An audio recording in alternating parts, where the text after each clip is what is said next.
R K. Jain Delhi से पूछते हैं, नमोस्तु महाराज जी, एक वेदी में एक ही भगवान हो तो ज्यादा अच्छा होता है, यह सही है? क्योंकि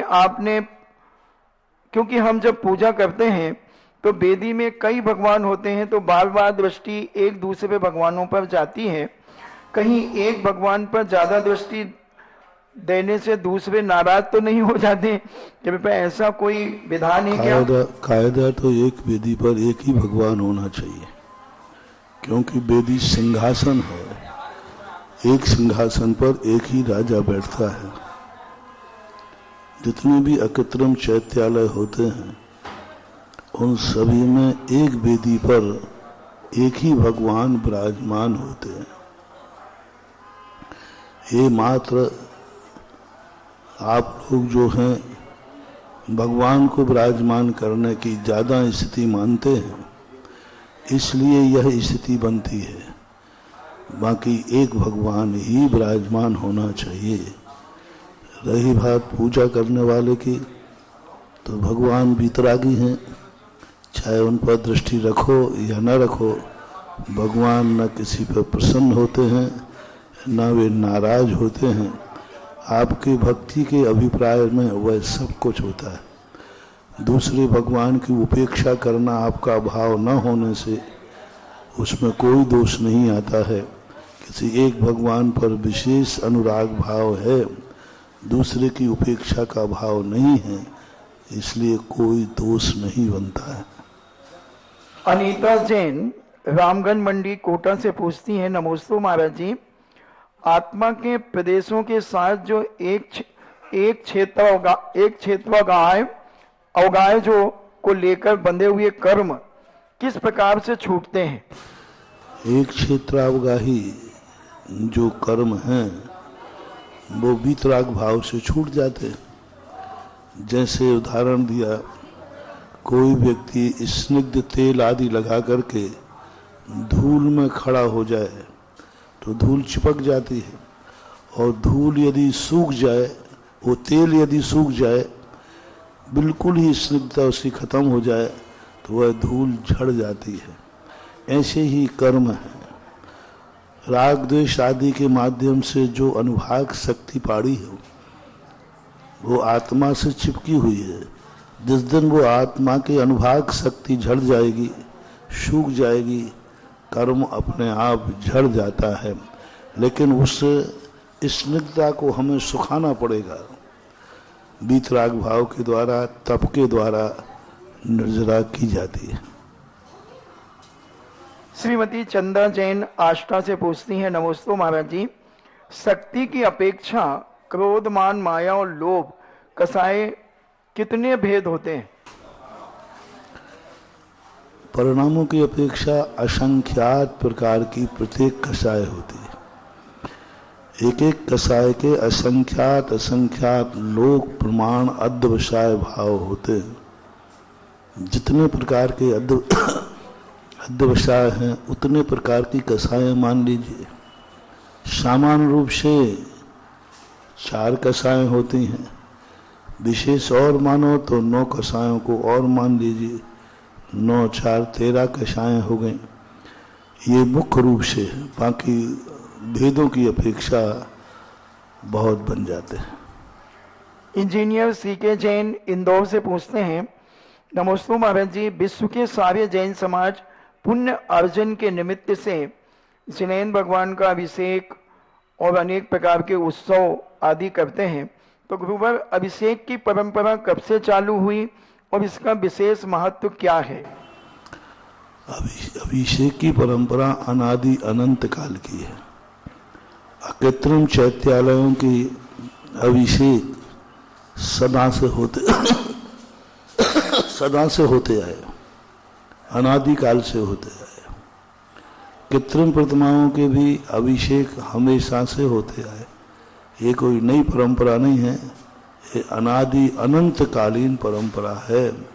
अनादि काल से है और अनंत काल तक रहेगा। ऐसा कोई भी दिन नहीं जाता जहाँ संसार में कहीं ना कहीं जिनेन देव का अभिषेक नहीं होता हो, हमेशा से। सपना जैन दिल्ली रोहिणी से पूछती हैं, नमोस्तु महाराज जी, जो सिद्ध भगवान हैं उनमें भी क्या उत्पाद व्यय आदि होता रहता है? होता रहता है। अगुरु लघु गुण के माध्यम से प्रति समय जो अनंत सुख भोग रहे हैं, वो उस अनंत सुख जो प्राप्त हो रहा है बिना उत्पाद व्यय के प्राप्त हो गई नहीं। एक क्षण को उन्होंने अनंत सुख की अनुभूति हुई, वह समाप्त हो गया, दूसरा नया आ गया। नया नया प्रति क्षण सिद्ध भगवान अनंत सुखी होते हैं, अनंत सुख को भोगते हैं। तो जैसे उनको नया नया जो आनंद आता है, आनंद की अनुभूति होती है, वह उत्पाद व्यय के बिना संभव नहीं है, इसलिए उनमें उत्पाद व्यय होता है। और दूसरा वो द्रव्य है, सिद्ध भगवान भी जीव द्रव्य है, और द्रव्य की परिभाषा है उत्पाद व्यय द्रव्युक्तम शत। जहाँ जहाँ द्रव्य है वहाँ वहाँ उत्पाद व्यय भी है, ऐसा मानना चाहिए। डॉक्टर मगन जैन आष्टा से पूछते हैं, नमोस्तु महाराज जी, अनंतानुबंधी अप्रत्याख्यान प्रत्याख्यान और संजुलन कसाई का सैद्धांतिक स्वरूप बतलाने की कृपा करें। इनकी स्वरूप जो हैं आपके परिणामों के ऊपर आश्रित है। अभी जैसे आया था ना, कसाय कितने प्रकार की। कसाय के भेद बना लो। आंखों का क्रोध, किसी वस्तु को आंखों से देखने के बाद क्रोध आ गया, नहीं देखते तो नहीं आता है, आंखों का क्रोध है। कानों का क्रोध, किसी की गाली सुनकर के क्रोध आ गया, कानों का क्रोध है। मुख का क्रोध, आपने कोई शब्द किसी से कहा, उसने आपकी बात नहीं मानी तो आपको गुस्सा आ गया, कानों का क्रोध हो गया। अब आपकी नासिका का क्रोध, आपने कोई वस्तु सुगंध के हिसाब से ली थी और उसमें दुर्गंध आ गई तो आपको गुस्सा आ गया। तो ये क्रोध पांचों इंद्रियों के अलग अलग क्रोध भी होते हैं। वस्तु का क्रोध, जीव का क्रोध, अजीब का क्रोध। आपका टीवी नहीं चल रहा, आपको गुस्सा आ गया। आपका मोबाइल नहीं चल रहा, आपको गुस्सा आ गया, मोबाइल का क्रोध। आप रोटी खाने बैठे, मन की रोटी नहीं मिली तो रोटी का क्रोध। और पानी पीना था, पानी समय पर नहीं पी लिया तो पानी का क्रोध। अब आपको ठंड लग रही थी, रजाई नहीं मिली तो रजाई का क्रोध। अब कितने क्रोध बनाओगे? आपको कहीं जाना है और आपको जूते चप्पल नहीं मिले तो जूते चप्पल का क्रोध। सुबह आप उठे और वॉश बेसिन के लिए गए, वहां पेस्ट नहीं मिला तो उसी पर क्रोध। क्रोध के तो कितने निमित्त हैं। अब जितने निमित्त बनाओ उतने निमित्तों से क्रोध आ सकता है। जीव पर क्रोध, अजीब पर क्रोध। कोई जीव से आपकी नहीं बनती है तो उसको देखकर आपको गुस्सा आ जाता है। और जब यही परिणाम हमारी कषाय इतनी तीव्र हो जाती है, मरने मारने की बात आ जाए, मिट जाऊंगा लेकिन उसे मिटा के रहूंगा, मेरा जो कुछ बर्बाद होगा तो बर्बाद हो जाऊं तो हो जाऊं, लेकिन उसको बर्बाद लेके करूंगा, ये अनंतानुबंधी कषाय कहलाती है। अप्रत्याख्यान कषाय क्या करती है? स्वयं को तो बचाएगी, धर्म को बचाएगी, लेकिन बाद में नहीं, उसको सामने वाले को छोड़ेगा नहीं। जैसे धर्म का कार्य है तो कहते नहीं नहीं, यहाँ मंदिर में तो गुस्सा नहीं करना, बाहर निकल फिर निपटता हूं मैं। तो अब उसने किसको बचा लिया? अप्रत्याख्यान वर्णी कषाय है, सम्यक दृष्टि जीव है। क्रोध आएगा लेकिन वो मंदिर में क्रोध नहीं करेगा, धर्म को लेकर क्रोध नहीं करेगा, धर्म की सुरक्षा करेगा। नहीं, ये धर्म है, धर्म के निमित्तों को लेकर क्रोध नहीं करेगा क्योंकि वो सम्यक दृष्टि है। लेकिन अन्य निमित्तों को लेकर क्रोध करेगा, अपने को बचाएगा और धर्म को बचाएगा। ये अविरत सम्यक दृष्टि की अप्रत्याख्यानावर्णी कषाय है। जब तुम्हारे मन में ऐसा भाव आवे कि नहीं, यहां क्रोध करने से धर्म का नाश हो जाएगा, मैं धर्मात्मा कैसे रहूंगा? 6 महीने से ज्यादा यदि मैंने क्रोध किया तो मेरा सम्यक दर्शन नष्ट हो जाएगा। इसलिए वो क्षमा मांगे या नहीं मांगे, 6 महीना हो गए, मैं तो क्षमा मांगूंगा। अब देख लो, उसने क्षमा मांगी नहीं, वो कर भी नहीं रहा है क्षमा, लेकिन सम्यक दृष्टि कहता है नहीं, वो मांगे या नहीं मांगे, मैं तो अपनी तरफ से कसाय छोड़ता हूं, ऐसा भाव आता है। प्रत्याख्यानावर्णी कसाय वाला क्या करता है? वृत्ति होता है, वो अपने व्रतों की रक्षा करेगा। मेरे व्रत में दोष नहीं लगना चाहिए, कितनी भी जरूरी वस्तु हो, लेकिन वो चोरी नहीं करेगा। कितना भी लोभ दो, वो लोभ में नहीं आएगा। ऐसी वस्तु ग्रहण नहीं करेगा जिससे उसका व्रत खंडित हो जाए, उसका नियम टूट जाए। कोई कहे देखो तुम रात में खा लो, 1 करोड़ रुपया देंगे, तो वो कहेगा तुम 3 लोग भी मेरे नाम लिख दो तो भी मैं नियम तोड़ने वाला, ऐसा भाव आ जाएगा। लोभ में नहीं आएगा, वो नियम ले लिया उसने पक्का, अब नहीं आऊंगा, मैं तुम्हारे प्राण ले लूंगा। बोले प्राण ले लो, क्या फर्क पड़ता है, लेकिन नियम तो नहीं तोड़ूंगा मैंने नियम लिया है। और इसके लिए ना लोभ में आता है ना भय में आता है। जिस क्रिया से, जिस क्रोध आदि भावों से उसका व्रत नियम टूटता है, ऐसी कसाय भाव वह नहीं करता। संजुलन कसाय वाले मुनराज होते हैं, वो कसाय भाव थोड़ी देर आएगा, न सामने वाले का नाश न हो, मेरा भी नाश नहीं हो, तुरंत अपने परिणामों को संभाल लेता है। अविरत सम्यक दृष्टि की कसाय, अनंतानुबंधी की कसाय तो पहाड़ के समान होती है, जो पहाड़ झुकता नहीं है।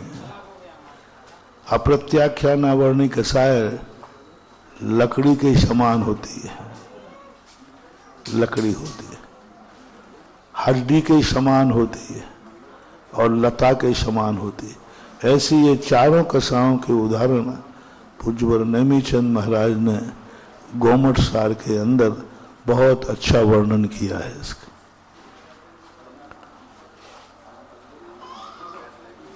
नमोस्तु महाराज जी। शीतल जैन भोपाल से पूछते हैं, नमोस्तु महाराज जी, यह हम संयुक्त परिवार में रहते हैं, हमारे घर में डॉक्टर अमित शाह कहते हैं, नमोस्तु महाराज जी, कुंभकर्ण एक महान वैज्ञानिक था। रावण ने आर्कनिकमय प्रयोगशाला का निर्माण कराया, जहां 6 माह के दिनों में कुंभकर्ण अनवरत खोज में लगा रहता था। उन 6 महीनों के लिए कहा जाता है कि कुंभकर्ण सो रहा है, और जब वहां की 6 महीने की रातों में वह लंका आता था तो कहा जाता है कि वह जाग रहा है। इसी को कुंभकर्ण 6 माह का सोना जागना कहा जाता। बात रावण संहिता में पढ़ने में आई है, ये कहाँ तक उचित है? देखो, रावण संहिता अलग चीज है और रावण कथा अलग चीज है। कथा के अंतर्गत तो उसको राक्षस का रूप दिया गया और वहां 6 महीने सोने का ही रूप है, क्योंकि उसकी स्थिति थी। अब ये एक प्रतिबिंब रूप में लोगों ने घटाया कि नहीं, ऐसा नहीं हो सकता, वो एक बहुत बड़ा वैज्ञानिक था। तो एक कथा में तो ऐसा अर्थ निकलता नहीं है, लेकिन जब किसी को हमें पक्ष को उठाना पड़ता है तब हम उस पक्ष को इस प्रकार से घटा देते हैं, चिंतन कर लेते हैं, विचार कर लेते हैं। जैसे कथा में तो यही आया है कि शूर्पणखा की नाक काटी थी, लेकिन अब पक्ष को बचाने के लिए कहा नाक नहीं काटी थी, उसकी बेइज्जती कर दी थी, तो लोग कहते यार इसकी तो नाक कट गई। बेइज्जती करना ही कहते ना, वही वहां जाने से क्या फायदा, नाक कट जाएगी, यानी वो बेइज्जती करेगा। तो अब ऐसे पक्षों के अर्थ हम निकाल लेते हैं, लेकिन कथा का जो सीधा अर्थ होता है वह सीधा अर्थ कोई ना कोई दुर्घटना की तरफ हमें ले जाता है। इसलिए चिंतन को सत्य न मान करके कथा के पक्ष को ही सत्य रूप माना जाता है। जो श्रद्धालु हैं, दार्शनिक हैं, वो यही मानते।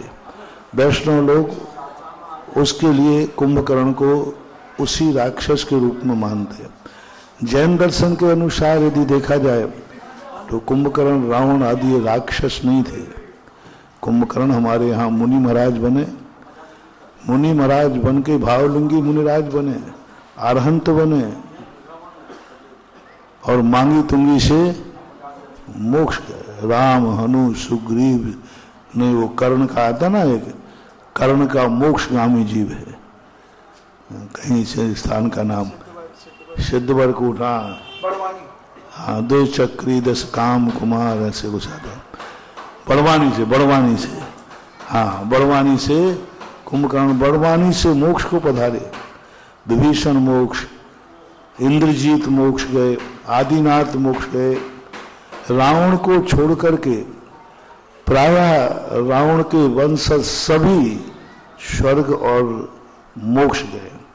मात उनके रावण के वंश में, रावण का भी पूर्व भाव में ऐसा उसने कर्म बांध लिया था, इससे उसे नरक जाना पड़ा। कोई भी व्यक्ति उनके परिवार में नरक नहीं गया, सब मोक्षगामी जीव थे। जितनी रानियां थी मंदोदरी आदि, 16,000 रानियां थी रावण की, सभी रानियों ने आरिका दीक्षा ली है। सभी रानियों ने रावण के मरण के दिन, उसी दिन 16,000 रानियों ने रावण की आरिका दीक्षा लेकर केशलोंच कर वो सब अर्थी का दाह संस्कार हो रहा है। देखो कैसा वैराग, उधर अर्थी का दाह संस्कार हो रहा है, अभी अर्थी पूरी ही नहीं जली, इधर 16,000 रानियां केशलोंच करके आरिका दीक्षा ले लेते हैं अनंत वीर नाम के केवलू के चरणों में। उसके 22,000 तो वो अलग हो गई, पर इनके रावण की 16,000 रानियों ने कैसा राग और कैसा वैराग। देखो राग था ठीक है, एक नियोग था, पति पत्नी हैं, और एक क्षण में वरण को प्राप्त हो गया, दीक्षा ले ली। काय का रोना, काय का धोना। अब चुड़ियां फोड़ो, मांग भरो, इतने दिन तक मंदिर नहीं जाओ, बैठक करो, ये करो, वो करो, रोते रहो। मरने वाला मर गया, तुम अपना पथरासन सिर फोड़ते रहो। लेना देना क्या, मरने वाला मर गया, चाहने वाला चला गया, अपना आत्मा का कल्याण करो, इसी में सार है। उसके लिए क्या रोते बैठना। वो तो आया था, संबंध था, कुछ दिन का नियोग था, हो गया, खत्म हो गया। इन चीजों से बड़ा वैराग्य लेना चाहिए। संसार में इतना भी राग मत करो कि उसके मरने के बाद तुम्हारा सब कुछ लुट जाए। एक नियोग होता है, नियोग के अनुसार अपना ऊपर से एक राग का अनुकूल होती है। जैसे निमित्त मिलता है तुरंत जाकर के वीत राग भाव आ जाना चाहिए। तुरंत उसी दिन आरिका दीक्षा लेकर के और अपने बहुत बड़ी तपस्या की, साधना की, और मर करके स्वर्ग को प्राप्त हुए। संदीप जैन भगवान से पूछते हैं, नमोस्तु महाराज जी, घर के भूमि पूजन शिलान्यास में तीर्थ क्षेत्रों की मिट्टी रखने का क्या कोई अच्छा फल नहीं होता? नहीं रखना चाहिए, कदापि नहीं रखना चाहिए। स्पष्ट रूप से आया है कि रहने वाले मकान में मंदिरों की कोई चीज, मंदिरों की लकड़ी, मंदिरों की ईंट, मंदिरों का मलबा, तीर्थ क्षेत्रों की माटी आपको, गृहस्थों को मंदिर अपने मकानों में नहीं रखना चाहिए। तीर्थ क्षेत्र पर रखना अलग चीज है, क्योंकि आपका संकल्प अलग है। मकान बनाने का अर्थ है आपका संसार बढ़ाना, संसार का वैभव बढ़ाना, सुख समृद्धि बढ़ाना, और तीर्थ क्षेत्रों की माटी का अर्थ है वैराग्य दिलाना संसार की। तो इसे दोनों विपरीत भाव की तरफ ले जाते हैं, नहीं रखना चाहिए, वास्तु में निषेध है।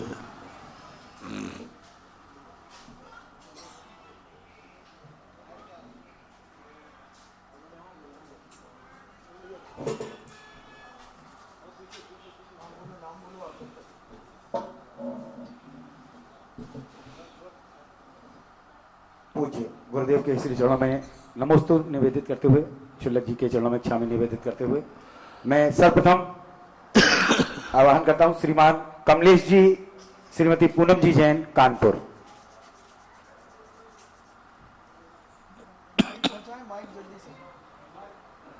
श्रीमान कमलेश जी जैन, श्री पूनम जी जैन, कानपुर। श्रीमती नीलम जैन, कुराबली। जिन्होंने नाम लिखाए हैं वो आगे आ जाएं, अपने आप उठ के आगे आ जाएं। जी के चरणों में नमोस्तु नमोस्तु नमोस्तु। शुल्लक जी के चरणों में इच्छामी इच्छामी इच्छामी।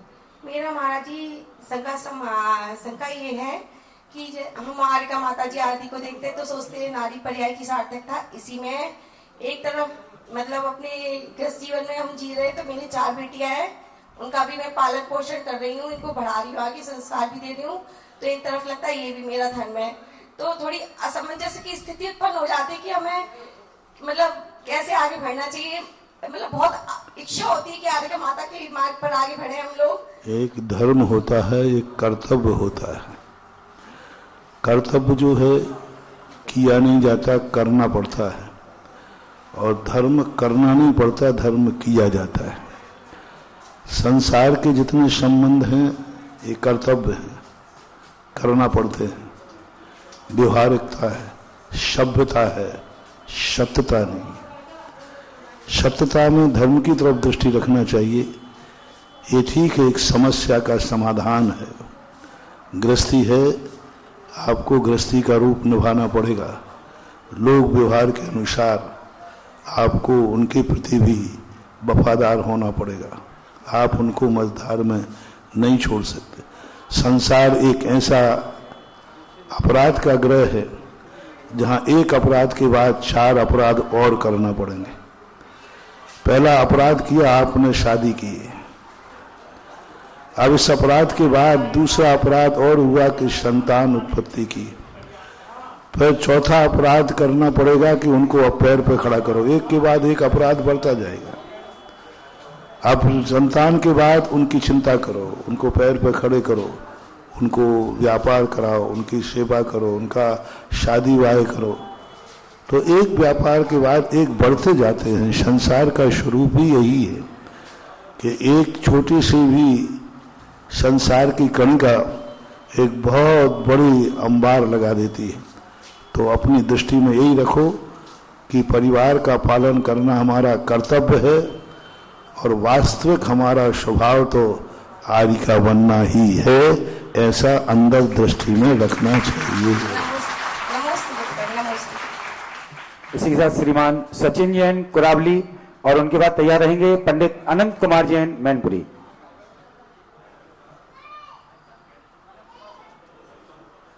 सचिन जैन, कुरावली।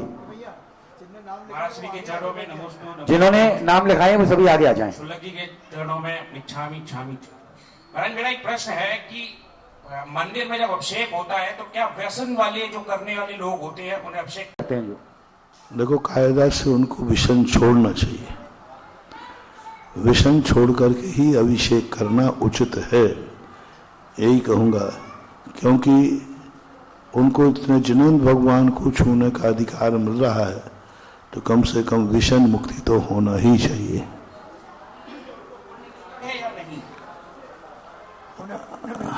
जो व्यसन करते, अब इसको ज्यादा खुर्दबीन नहीं करें तो अच्छा है,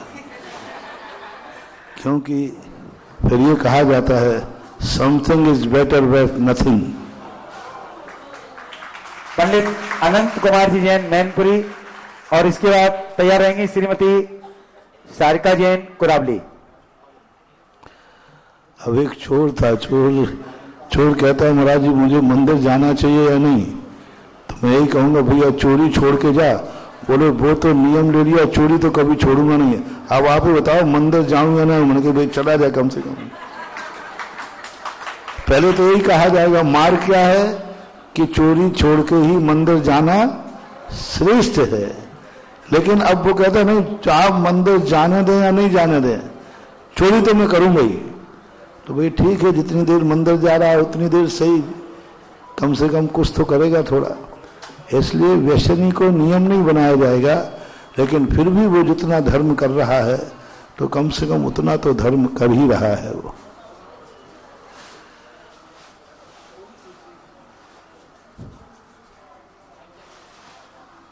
पंडित अनंत कुमार जी मैनपुरी। परम पूज्य आचार्य भगवंत विद्यासागर गुरुदेव भगवान की जय जय जय। परम पूज्य सुधा सागर गुरुदेव भगवान की जय जय जय। परम पूज्य चुल्लक महाराज जी की जय जय जय। गुरुदेव, संसार में सभी जीव अनादि काल से दुखी ही हैं और जब तक संसार में रहेंगे तब तक दुखी रहेंगे और सभी सुख प्राप्त करना चाहते हैं। हे भगवान, ऐसा मार्ग प्रशस्त करें जो सुख का मार्ग इन जीवों को प्राप्त हो और सहज हो, जो वे इस संसार सागर से जैसे आप पार हो रहे हैं वैसे ही पुनः पुनः धीरे धीरे चलकर वे भी आपकी श्रेणी को प्राप्त करके निर्वाण प्राप्त करें। हे भगवान, लोग सुख तो चाह रहे हैं लेकिन सुख की परिभाषा पता नहीं है। सुख तो सब चाहते हैं लेकिन सुख की परिभाषा नहीं है। सुख की परिभाषा वो वही मान रहे हैं जो सुख है ही नहीं। अब उनको यही सुख अच्छा है कि भाई हम देखें तो अच्छा रूप रंग दिखना चाहिए, सुंदरता दिखना चाहिए। अब ये नेत्रों का सुख मानते हैं। कानों से सुनते हैं तो हमें अच्छे शब्द सुनाई पड़ना चाहिए, प्रशंसा के शब्द सुनाई। खाने बैठे हैं तो अच्छा मन माफिक मिलना चाहिए। इंद्रियाश्रित जो सुख है ये सुख सब चाह रहे हैं। आत्माश्रित जो सुख है इंद्रियातीत, उस सुख की तो इनको खबर ही नहीं है। वो तो इसको समझ ही नहीं पा रहे कि इंद्रियातीत भी कोई सुख है। इनका तो एक ही सुख मालूम है कि भूख लगी तो रोटी मिल जाना ही सुख है। अभी इनको ये मालूम नहीं है कि उपवास भी उससे परम सुख है। अंतर समझना। अभी आपसे कहूं भूख लगे तो रोटी नहीं खाने में सुख है या खाने में सुख है? आप लोग बताएं। भूख लगने पर रोटी खाने में सुख है या नहीं खाने में है? हाँ, आपकी भाषा यही है और हमारी भाषा है भूख लगने पर रोटी नहीं खाने में खाने से भी ज्यादा अनंत सुख है। इसलिए हम लोग उपवास करते हैं, इसलिए हम लोग एक बार खाते हैं। जब महाराज जी जब उस रोटी खाने से नहीं खाने में सुख है तो फिर आप ग्रहण क्यों करते हैं? हम रोटी ग्रहण करते ही नहीं, हम आहार करते ही नहीं। हम तो दवाई खाते हैं क्योंकि रोग छुदा रोग है, नहीं खाएंगे तो मर जाएंगे, इसलिए खाते हैं, रोटी खाते ही नहीं। तुम रोटी खाते हो छटकारे लेकर के। दवाई छटकारे लेके खाई जाती है या मजबूरी में खाई जाती है? दवाई खाना तो है, नहीं खाएंगे तो अकाल में मरेंगे। अब दवाई खाते समय व्यक्ति का क्या भाव आता है कि हे भगवान यह दवाई कब छूटेगी? रुचिपूर्वक नहीं खाता, खाता है, रुचिपूर्वक नहीं खाता। डॉक्टर के जाता है, रुचिपूर्वक नहीं जाता। दवाई को लेता है, रुचिपूर्वक नहीं लेता। लेना पड़ती है क्योंकि इसके बिना मरण को प्राप्त हो जाएंगे। इसी प्रकार साधु आहार लेता नहीं है, लेना पड़ता है। आहार के लिए जाता है, उसको स्वाद रूप में नहीं खाता, छटकारे लेके नहीं खाता। क्षुधा रूपी रोग को निवारण करने के लिए दवाई रूप में खाता है और खाते हुए परिणाम करता है हे भगवान वो दिन कब आए जब मैं बिना आहार के भी जीवित रहूं, ये परिणाम करता है। तो संसार के जितने इंद्रियों के सुख हैं इनको सम्यक दृष्टि औषधि मान के भोगता है। औषधि, बीमार है, क्षुधा रोग है तो रोटी ग्रहण कर लेता है, तृषा रोग है तो पानी पी लेता है, और भी अनेक प्रकार के जो रोग बनते हैं उनको पहले रोगी मानो फिर उसको दवाई मानो और फिर दवाई मान के सेवन करो, तो समझ में आ जाता है कि उपवास का सुख रोटी खाने से ज्यादा अच्छा है। जिस दिन हमारों के आहार अच्छे हो जाते हैं उस दिन हम उतने खुश नहीं होते, जितने दिन आहार में अंतराय आ जाता है उस दिन हम लोग डबल खुश होते हैं। तो ये सुख की परिभाषा सब व्यक्तियों को समझ में नहीं आती। पहले हमें सुख की डेफिनेशन, सुख क्या है, इसको समझना पड़ेगा, तब कहीं हम तुम्हें रास्ता बता सकते हैं कि सुख क्या है। दवाई को ही लोग भोजन बना के खाने लगे हैं। जैसे बालक को चमनप्राश दवाई के रूप में नहीं खाता, वो तो मीठा लगता है सो खाता है। हाँ, उसको उससे कहो ये दवाई है, बोले दवाई ववाई में कुछ नहीं जानता, ये तो मीठा लग रहा है इसलिए खा रहा है। ऐसे ही संसारी प्राणी पंचेंद्रिय विषयों को औषधि मान के ग्रहण नहीं करता, वो तो कहता मजा आ रहा है तो मैं खाता हूं, मजा आ रहा है इसलिए करता हूं, बालक के समान। इसलिए पहले बालक बुद्धि हटेगी तब स्वरूप बुद्धि आएगी।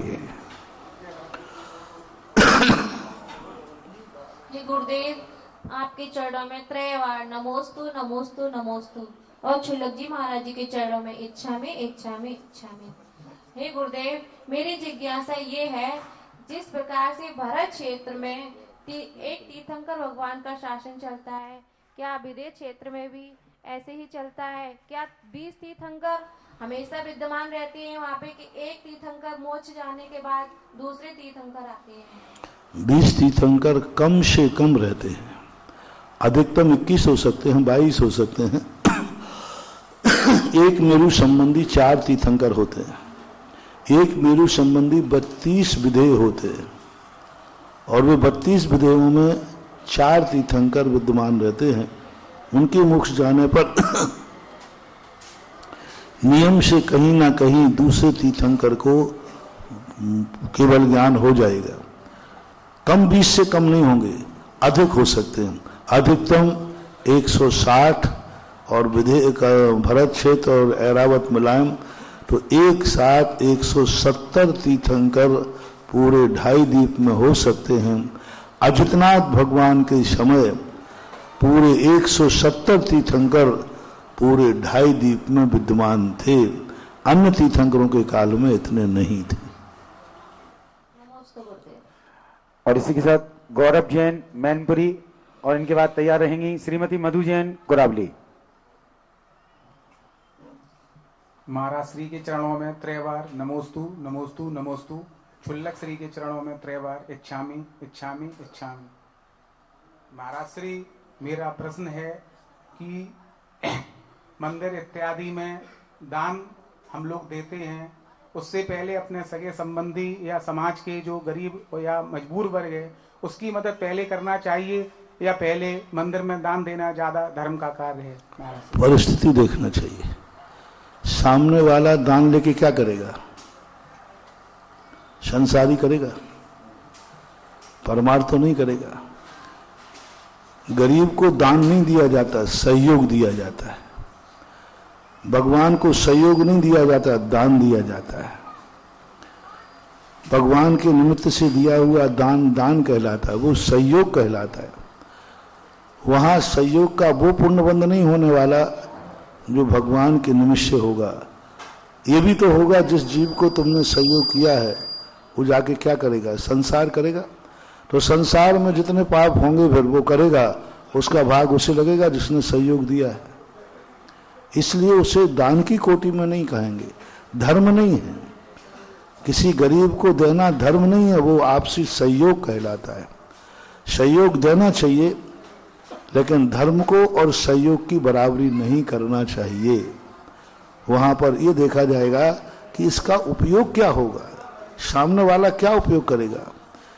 एक मुनिराज को तुमने हार दिया और एक गृहस्थ को तुमने हार दिया, दोनों ने भोजन करके क्या किया? सवाल भोजन का नहीं है, सवाल तुम्हारे भोजन खाने के बाद उसने क्या किया। मुनिराज ने तुम्हारा आहार करने के बाद क्या किया? समय की प्रतिक्रमण किया, स्वाध्याय किया। तो जितना महाराज ने किया उसका छठा भाग उसे लगता है जिस दिन उसने भोजन जिसके यहाँ किया है। अब देखना दिन भर में जितना महाराज ने काम किया, अब तुम्हारे दूसरे को उठा लो, दोस्त को उठा लो, उसने तुम्हारे यहाँ भोजन करने के बाद 24 घंटे में क्या क्या किया, जो कुछ भी किया उसका छठा भाग तुम्हारे खाते आएगा। इसलिए उसे धर्म की संज्ञा नहीं दे सकते, निषेध नहीं है, लेकिन दोनों की तुलना मत करो। धर्म धर्म ही रहेगा, कर्म कर्म ही रहेगा। तुलना ना करो। ये कहो क्या व्यक्ति को गरीब का सहयोग करना चाहिए? करना चाहिए। क्या गरीब व्यक्ति की सहायता करना चाहिए? करना चाहिए। अब तुमने कहा कहां राजा भोज और कहां गांगू तेली, अब वहां पर दोनों में बहुत अंतर आ जाएगा। एक महाराज आहार के लिए निकले हैं और एक भिखारी सामने खड़ा है, किसको दोगे पहले? हाँ बस तो विचार किया जाएगा। तुलना मत करो। कंपटीशन, हर वस्तु तुलना के योग्य नहीं है। जो श्रेष्ठ है वो श्रेष्ठ ही रहेगा, जो है कमजोर रहेगा तो वो। कभी कभी बड़े आदमियों को बचाने के लिए हम एक चींटी को बचाते हैं, आप भी इसको बचाने को कहते हैं, लेकिन एक शेर और एक महाराज, दोनों में से एक को मरेगा एक बचेगा, तो किसे बचाओगे? तो शेर को मारोगे? अरे तो क्या बिना बचाए बचेंगे नहीं महाराज? शेर को मारे बिना महाराज बचेंगे नहीं। और तुमने जो चींटी को भी नहीं मारते, तुम्हारा नियम है कि हम चींटी को नहीं मारेंगे, चींटी को भी नहीं मारेंगे। अब यहां प्रसंग आ गया कि या तो महाराज को बचाओ तो शेर को मारो, और शेर को नहीं मारते तो महाराज जाएंगे, तो अब वहां हम कैसे मारे? क्या करोगे? महाराज जी को बचाएंगे और प्रायश्चित लेंगे। पहले शेर का क्या करोगे तो बताओ। मारना पड़ेगा। अब वहां तुलना दोनों में देखो, शेर को मार दिया, मारना नहीं चाहिए, लेकिन वहां शेर को मारा है या मुराज को बचाया है? मुराज को बचाया है, मारा नहीं है, मारना पड़ा। तो ऐसी तुलना लगाना चाहिए। दोनों की तुलना कभी नहीं करना। कोई धर्म में देता, देखो ये धर्म में दान दे रहे हैं, हम इधर सब भूखे मर रहे हैं, वो और भूखा मरेगा। जैसे मान लो कोई भाई कहे, देखो हमारा भाई इतने बड़े बड़े मंदिर बना रहा है पैसा देकर, और हमारा दूसरा भाई कहता मेरे पास बच्चे को पढ़ाने को पैसा नहीं है। ये कौन सा धर्म है? समझ लेना उसका और डाउनफॉल होगा, और डाउनफॉल हो। क्योंकि उसने तुलना किससे की है? उसने मंदिर बनाया और एक भाई कह रहा है कि मेरे पास झोपड़ी भी नहीं है, और यहाँ झोपड़ी नहीं दे रहा है। यदि उसने मंदिर की आलोचना की, देखो मंदिर बना रहा है मुझे नहीं दे रहा है, तो समझ लेना चाहिए उसके और बुरे दिन आएंगे। करना क्या चाहिए? देखो इसकी विधि बताता हूं। मंदिर तो बनाना ही चाहिए, मंदिर में तो दान देना ही चाहिए, लेकिन थोड़ा बहुत गरीबों पर भी विचार करना चाहिए। दोनों हो गए ना। धर्म के अधर्मी को धर्म के बराबर मत बैठा लो, अधर्मी को भी उठाने का प्रयास करना चाहिए। श्रीमती मधु जैन गुरावली, और इसके बाद तैयार रहेंगे श्रीमान जितेंद्र कुमार जैन सकीट। महाराज जी के चरणों में कोटि कोटि नमन बंदन इच्छावी महाराज जी। महाराज जी मेरा प्रश्न ये है कि हमें भावों की व्याख्या कैसे करना चाहिए। जैसे कि कुछ लोग ये कहते हैं कि हमें तीर्थ क्षेत्रों के दर्शन यहीं से हो गए, यहीं से जयकारा लगा दिया, या महाराज जी के दर्शन हमने घर बैठे ही कर लिए, तो हम उन लोगों को कैसे समझाएं? उनको रहना चाहिए कि यहीं दुकान पे बैठे बैठे तिजोरी के जाके दर्शन कर लेना चाहिए, डिब्बा में रखी हुई पुड़ियों का दर्शन कर लेना चाहिए। यहाँ भोजन के थाल लगा दो, बोले भाई सबके दर्शन कर ले। और दर्शन करने के बाद डकार आ गई हो जाएगा? नहीं, ये मूर्ख लोग कहलाते हैं, अज्ञानी कहलाते हैं। हर चीज की एक मर्यादा होती है। जब हम दर्शन करना संभव न हो सके तब भाव से दर्शन करो। जब यदि हम दर्शन करने में सक्षम हैं और कर सकते हैं तो भाव से अकेले दर्शन करना बेईमानी कहलाती है। ये बेईमानी है। इससे शक्ति को छुपाना पूज्यवर कुंद कुंद स्वामी कहते हैं ऐसी शक्ति को छुपाने वाला महान अशुभ कर्म को बंद करता है। मंदिर जा सकता है, सामने मंदिर है, नहीं मैंने तो यही भाव से दर्शन कर लिए, ये बेईमानी है, शक्ति को छुपा रहा है। और शक्ति को छुपाने वाले को कदापि पुण्य का बंध नहीं होता है। हाँ, वो व्यक्ति जो जा ही नहीं सकता, जाना ही संभव नहीं है, कोरोना काल है, मंदिर बंद कर दिए गए हैं, अब वहां कहा गया यही भाव से दर्शन करो तो तुम्हें पुण्य का बंध हो जाएगा। तो ये जो बेईमानी भाव की अपेक्षा करते, हमारे तो भाव शुद्ध हैं, हम तो भावना से कर लेते हैं, हमें तो क्या मंदिर जाने की अपेक्षा अपने पढ़ना, कोई शुद्ध नहीं है, ये सब बेईमान लोगों की बातें कहलाती हैं, ऐसा माना।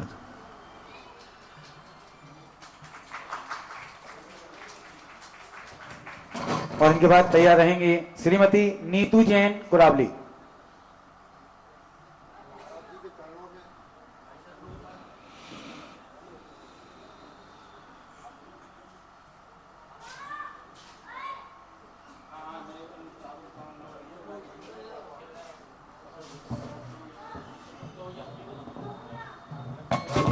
महाराज भगवान के चरणों में नमोस्तु नमोस्तु नमोस्तु। छुल्लक जी भगवान के चरणों में बंदामी बंदामी बंदामी, इच्छामी इच्छामी इच्छामी। मेरा प्रथम ये है महाराज जी, मैंने ये सुना है कि आयु के तीसरे भाग में बंद बंध जाता है,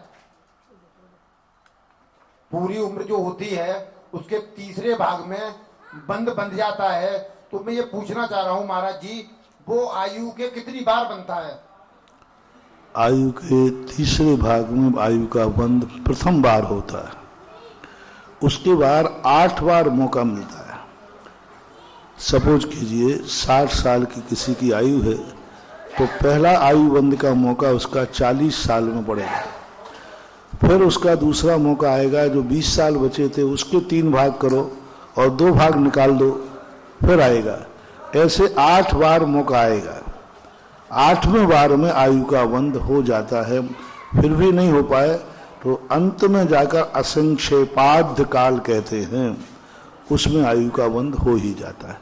40-60 वाले के 40 का तो खाली ही जाएगा, फिर उसके बाद 3-3 भाग जितना बचा, जैसे अपन मान लें 7-21 तो 14 साल निकलने के बाद दूसरा मौका आएगा। अब कितने बचे थे? 7 साल, तो 7 के 3 भाग करो तो 2 भाग निकलने के बाद चौथा भाग आएगा। फिर ऐसे करते करते करते अंत में अंतर्मुहूर्त बचेगा, उस समय आयु का बंध हो ही जाएगा। 2 बार हमको मौका मिलता है सुधरने का? 8 बार 8 बार मौका मिलता है। श्रीमती नीतू जैन कुरावली और इनके बाद तैयार रहेंगे श्रीमान राहुल जैन मैनपुरी। नमोस्तु महाराज, त्रिकालवार नमोस्तु नमोस्तु नमोस्तु। चुल्लक जी को इच्छामी इच्छामी। महाराज जी, मेरा प्रश्न ये है कि साल में 3 बार पर्यूषण पर्व आते हैं, लेकिन हम भादों में ही इतने हर्ष उल्लास से क्यों मनाते हैं? बनिया उस समय फ्री रहता है। हाँ, और क्या है, तीनों मनाना चाहिए, लेकिन अब ठंड में मना है तो ठंड में उपवास करे, एकासन करे, वही दिन तो खाने के होते हैं, और ठंड में ठंड लगती है। गर्मी के दिनों में चैत का महीना पड़ जाता है, वही उघावनी का व्यापार का रहता है, इसलिए 10 लाख क्षण पर्व सुविधा के रहते हैं, इसलिए वो 10 लाख क्षण मनाते हैं, कोई अलग से कोई विशेष कारण नहीं है। नमोस्तु महाराज जी, नमोस्तु। एक छोटा सा निवेदन सभी से, क्षमा याचना के साथ। आप लोग कहते हैं ना प्रश्न है, ये प्रश्न ना कह के अपन कहें जिज्ञासा है, क्योंकि गुरु से अपन प्रश्न नहीं जिज्ञासा अपनी रख सकते हैं। आए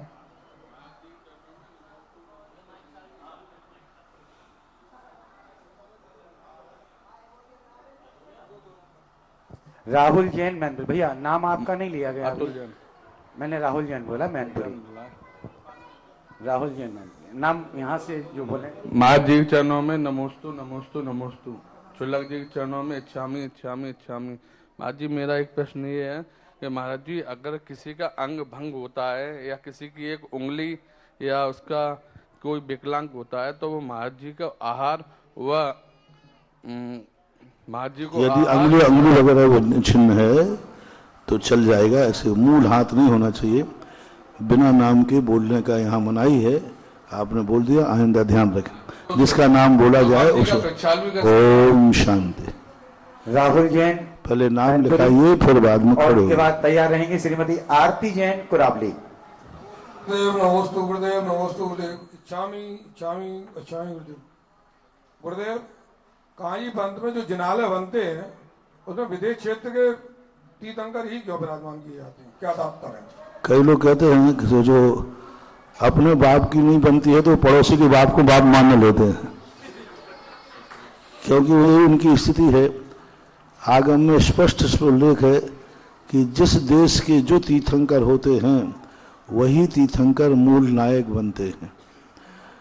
अब उन लोगों ने कहा कि विद्यमान विदेश क्षेत्र के तीर्थंकर पूजनीय हैं, वंदनीय हैं, इसमें कोई संदेह नहीं है, लेकिन वो यहाँ के राजा नहीं है, इनका यहाँ शासन नहीं है। जैसे पड़ोसी का पिता है वो पिता है, लेकिन वह पिता होकर के तुम्हारा पिता नहीं हो सकता। इस देश के तो शासन काल में तो ये उनकी आगम वृद्ध मान्यताएं हैं। विद्यमान 20 तीर्थंकर वंदनीय है, पूजनीय है, अर्चनीय, इसमें कोई संदेह नहीं है, लेकिन वो हमारे शासन देव नहीं हो सकते, वो मंदिर के मूल नायक नहीं हो सकते। मैंने भी कई स्थानों पर विदेश क्षेत्र के तीर्थंकरों को बैठाला है लेकिन मूल नायक बैठालना भगवान महावीर स्वामी आदि का ये अवमानना है, क्योंकि यहाँ के 24 तीर्थंकर ही मूल नायक बैठना चाहिए। ये उनकी अज्ञानता है, आगम वृद्ध है, ऐसा नहीं होना चाहिए। नमस्ते महाराज जी। श्रीमती आरती जैन कुराबली और उसके बाद तैयार रहेंगे अर्चित जैन शुभ मैनपुरी।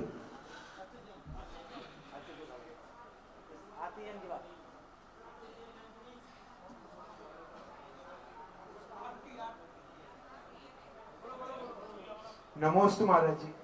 महाराज जी वैसे तो एक ही नगरी से 24 तीर्थंकर मोक्ष जाते हैं, लेकिन महाराज जी हुंडा अपसरी कांड के कारण ऐसा होता है कि जैसे इस बार अम्बेडकर जी से केवल 20 तीर्थंकर ही मोक्ष गए, तो महाराज जी ये हुंडा अपसरी काल क्यों बनता है और कैसे बनता है? ये असंख्यात कल्प के बाद ऐसा कुछ नक्षत्रों में प्रभाव बन जाते हैं, जैसे कई बार ग्रहण पड़ जाते हैं, इतने सालों के बाद फलाना ग्रहण, तो ये सारा ज्योतिष मंडल के ऊपर आश्रित होता है।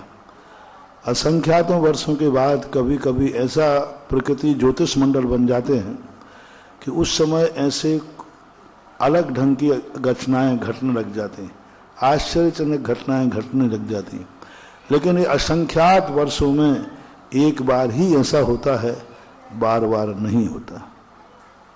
नमोस्तु महाराज। और इसी के साथ श्रीमान सुनील जी जखनिया कुराबली और इनके बाद तैयार रहेंगे श्रीमती कीर्ति जैन कुराबली। गुरुवर नमोस्तु नमोस्तु नमोस्तु। तिलक जी को इच्छामी इच्छामी इच्छामी। हे गुरुवर, मेरा एक जिज्ञासा है, हर तीर्थंकर के रक्षक देव होते हैं और हर तीर्थ स्थान पर भी रक्षक देव होते हैं, फिर हमारे तीर्थंकरों पर क्यों आपदा व्यापदा आ रही है कि वो रक्षक देव उनकी रक्षा क्यों नहीं कर पा रहे? ये मेरी जिज्ञासा है। पहली बात तो रक्षक देव शब्द आगम में है नहीं, शासन देव और यक्ष देव होते हैं। रक्षक देव आप लोगों ने मान लिया है, शास्त्रों में कहीं नहीं लिखा कि रक्षक देव होते हैं। ये उनके वैभव होते, उनका शोभा होती है। जब साक्षात तीर्थंकर होते हैं उस समय उनका वैभव होता है। जैसे राष्ट्रपति के साथ इतनी बंदूकें चलेंगी, इतने सैनिक चलेंगे, तो इसी प्रकार तीर्थंकर का पुण्य होता है कि वे शासन देवता बन जाते हैं, अनुशासन बनाते हैं, व्यवस्थाएं करते हैं। लेकिन बाद में मंदिरों के अंदर तो कोई भी, हमें तो किसी भी शास्त्र में मंदिर की स्थापना के समय कोई भी रक्षक देव शासन देव की स्थापना का प्रावधान मिला ही नहीं है। शास्त्रों में है ही नहीं इनकी स्थापना कहाँ करना, कैसे करना, कुछ भी उल्लेख नहीं मिलता। कृत्रिम चैत्यालयों में भी रक्षक देवों को कहाँ विराजमान, पूरे मंदिर का वर्णन पढ़ लिया, भगवान कहाँ विराजमान होना चाहिए लिखा है, लेकिन मंदिरों में ये देवी देवता, शासन देवता, यक्ष यक्षिणी, धरणन पद्मावती, इनकी कैसे प्रतिष्ठा होना चाहिए, इनको कहाँ विराजमान करना चाहिए, किसी भी आगम में आज तक मुझे देखने को नहीं मिला। है ही नहीं, है कहीं भी नहीं लिखा कि इनका विराजमान का स्थान कहाँ है। लेकिन वास्तुशिल्पों में, मंदिरों में इस प्रकार की परंपराएं चलने लगी हैं, चल रही हैं, सैकड़ों सालों से चल रही हैं। तो ये परंपराएं चल गई हैं। परंपरा अलग होती है और आगम अलग होती है। परंपरा तो हो जाती है, बन जाती है परंपरा। किसी ने आगे वेदी बना दी तो उसको देख करके हजारों साल से चल रही है कि भाई श्री महावीर जी में वेदी आगे बनी है तो लोग बना लिया। तो ये परंपराएं कहलाती हैं। आगम में कहीं भी इनके विराजमान करने का कोई उल्लेख नहीं मिला। देवस छंद के अंदर उनके जो वैभव बनाए गए हैं, जो परिकर बनता है, उस परिकर में कुछ स्थान दूसरे देव जो होते हैं सामान्य जाति के, उनको स्थान दिया गया। आज तो यक्ष यक्षिणी, धरणन पद्मावती आदि ऐसे हो गए, वो तीर्थंकर ही नहीं तो भी बैठ रहे धरणन पद्मावती। और धरणन पद्मावती ना शासन देवता में थे, ना यक्ष यक्षिणियों में थे, वो है ही नहीं, ना पारसनाथ के नहीं है। पारसनाथ के यक्ष यक्षिणी अलग हैं, धरण मातंग नाम का देव है, लेकिन धरणन पद्मावती पारसनाथ के है ही नहीं। लेकिन अब पद्मावती बन गई, वो तो ठीक है, चल गया। कुछ ऐसी चीजें चल जाती हैं जो चल जाती हैं। संतोषी माँ पिक्चर के पहले कहीं संतोषी माँ नाम की चीज नहीं थी, लेकिन संतोषी माँ कितनी बन गई, पहले कहाँ थी, कब से चले पिक्चर के पहले चले। अब साईं बाबा कब थे, अभी अपने सामने थे, जीवित थे, लेकिन चल गया। तो अब कई मंदिर ऐसे बन जाते हैं जो धीरे धीरे करके कोई व्यक्ति अपनी श्रद्धा से बनाता है, बाद में भगवान बन जाता है। अभी कलकत्ता में बताते अमिताभ बच्चन का मंदिर बन गया, वहां आरती होती है बाकायदा, ऐसा सुना है। हाँ, गुरु मंदिर। और आगे जाकर के अमिताभ भगवान बन जाएगा, देवता बन जाएगा।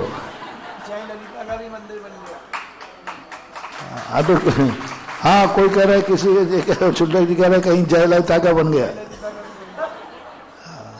अब बन जाते हैं, तो अब बना लेते हैं, अपने विश्वास से श्रद्धा पे बन जाते हैं। और भारत देश एक ऐसा विचित्र है, एक स्थान पर रथ यात्रा चल रही थी, तो रथ यात्रा निकलते निकलते वहां एक कुत्ते ने आके गंदगी कर दी। अब वो मकान मालिक सोचता है कि अभी सामने क्या करें, अब हम सफाई भी नहीं कर सकते क्योंकि रथ सामने आ रहा है। तो अपनी थाली में वो गुलाल होती ना, गुलाल और फूल रखे था। तो उसने कहा क्या करें, तो उसने वही गुलाल उठा के उस पर डाल दी।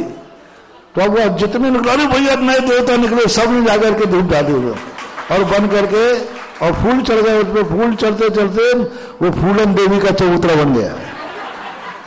और अंदर कौन सी देवी है, बन गया, वो आज भी पूज रहा है। और सबको कहानी मालूम है कि कहानी क्या है, लेकिन नहीं, अभी तक फूल चढ़ते आए तो अब भी चढ़ना चाहिए। तो ये भारत में इतनी परंपराएं हैं कि परंपराओं का कोई अंत नहीं। तो ये बाकी आगम में कहीं भी मंदिरों में रक्षक देवों की स्थापना का कोई उल्लेख होता नहीं। वे रक्षक देव होते भी नहीं हैं। साक्षात समोषण में वो उनका वैभव होता है, ना कि वे रक्षक होते हैं। श्रीमती कीर्ति जैन कुरावली, इसके बाद तैयार रहेंगे श्रीमान बीरन कुमार जैन कुरावली। महाराज जी के चरणों में नमोस्तु, चुल्लक जी के चरणों में इच्छामी। महाराज जी, मेरी जिज्ञासा है कि गंधोदक लेने की सही विधि क्या है? क्या चम्मच से लेना चाहिए या उंगली से लेना चाहिए? चम्मच से लेने में कोई बाधा नहीं है, और लेते हैं तो मतलब लाकर के हाथ में लेकर कंदोदक सिर को लगा सकते, निषेध नहीं है। लेकिन हाथ से भी ले लिया तो निषेध नहीं कर सकते। और इससे पूर्व के श्रीमान बीरन जी अपनी जिज्ञासा रखें। एक बड़े ही पूज्य गुरुवर के श्री चरणों में नमोस्तु। पूज्य छुल्लक जी के चरणों में इच्छामी। महाराज जी, भाव या परिणामों की चर्चा होती है, तो बंद के हेतु के में मिथ्वात अवृत विवाद कसाई योग बंद हेतु बताए हैं, तो ये परिणाम जो है किस श्रेणी में जाएगा? ये हेतु है, कारण में और हेतु में अंतर है।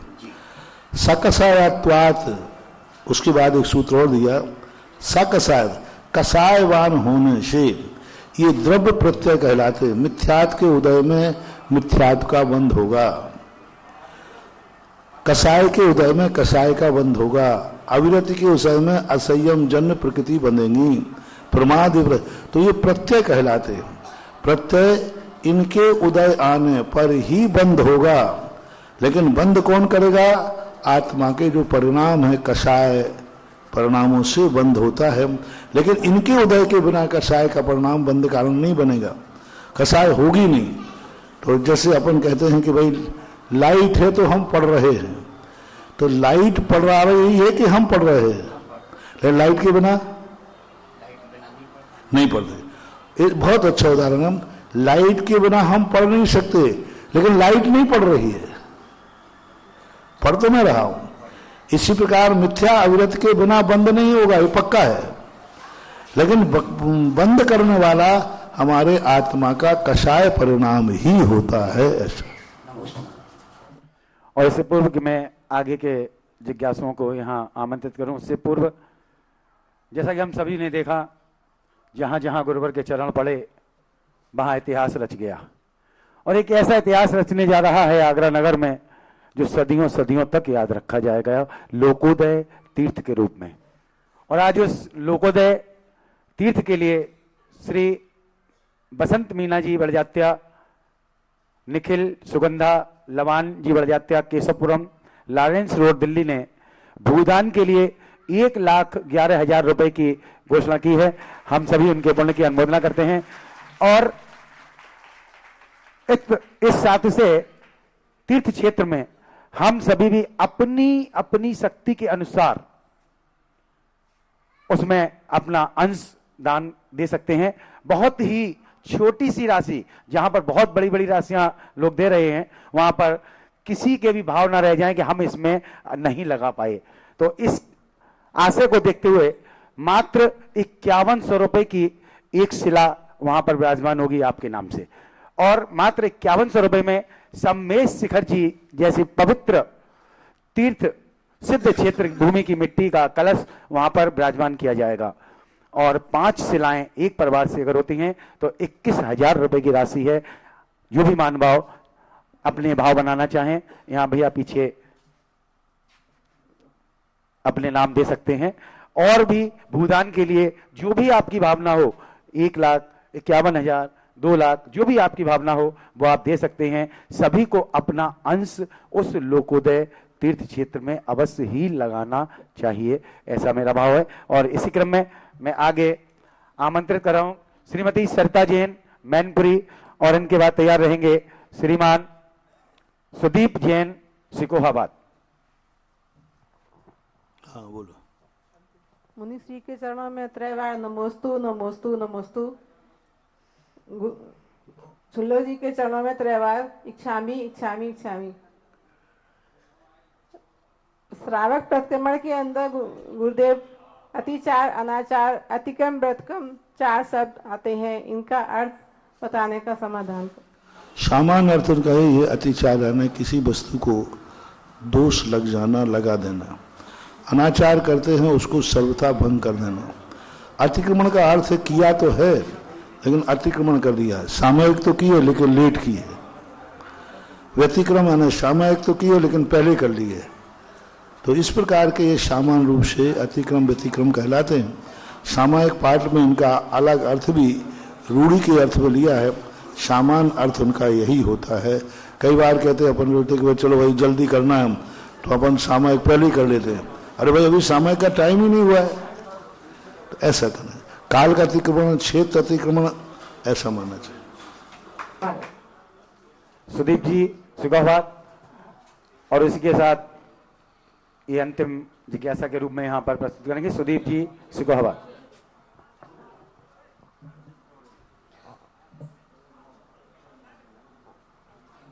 नमोस्तु गुरुदेव, इच्छामी महाराज जी। मेरी जिज्ञासा ये है महाराज जी, मैं प्रतिदिन सुबह अभिषेक करने जाते हैं मंदिर में अपने में शिकोहाबाद में, तो वहाँ हम डेली अभिषेक करते हैं। वहाँ टाइम है 7 से 7:15 का, तो हम 7:15 7:20 हो जाते हैं अभिषेक करते में। तो महाराज जी जैसे किसी दिन कोई व्यक्ति लेट हो जाता है अभिषेक करने में, तो हम भगवान की मूर्ति पहुंच के उठा के विराजमान कर देते हैं। तो वहाँ के कुछ लोग कहते हैं कि जो डेली अभिषेक करने आता है, वहाँ पर जो डेली अभिषेक करने आता है तो वो रह जाता है, नहीं कर पाता, तो हमें क्या उसका इंतजार करना चाहिए नहीं या करना भगवान को चाहिए। उठा के रख देना चाहिए? कभी भूल कर इंतजार भगवान को नहीं कराना। इतने लाड साहब नहीं है कि भगवान उनका इंतजार करें। हाँ, गलत बिल्कुल।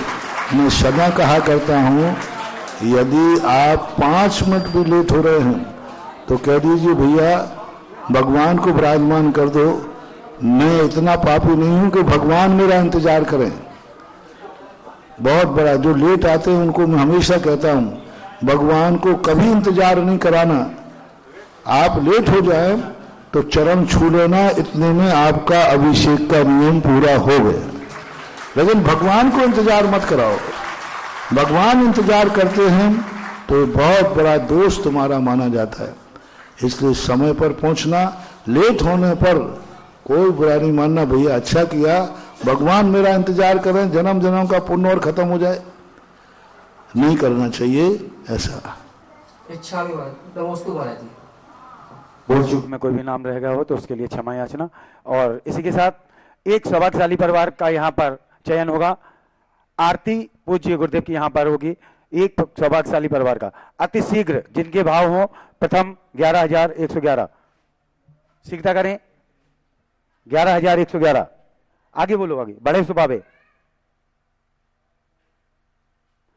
अरे कुछ ऊपर हो।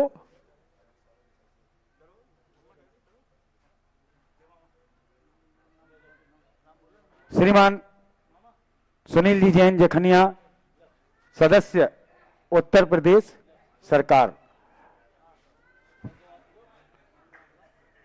चलिए परिवार के साथ और बाकी सभी लोग भी खड़े हो जाएंगे अपने अपने स्थानों पर। जो लोग पीछे खड़े हैं, अगर आरती करनी है तो सामने आ जाएं, आरती करानी है तो यहीं खड़े रहें।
उतार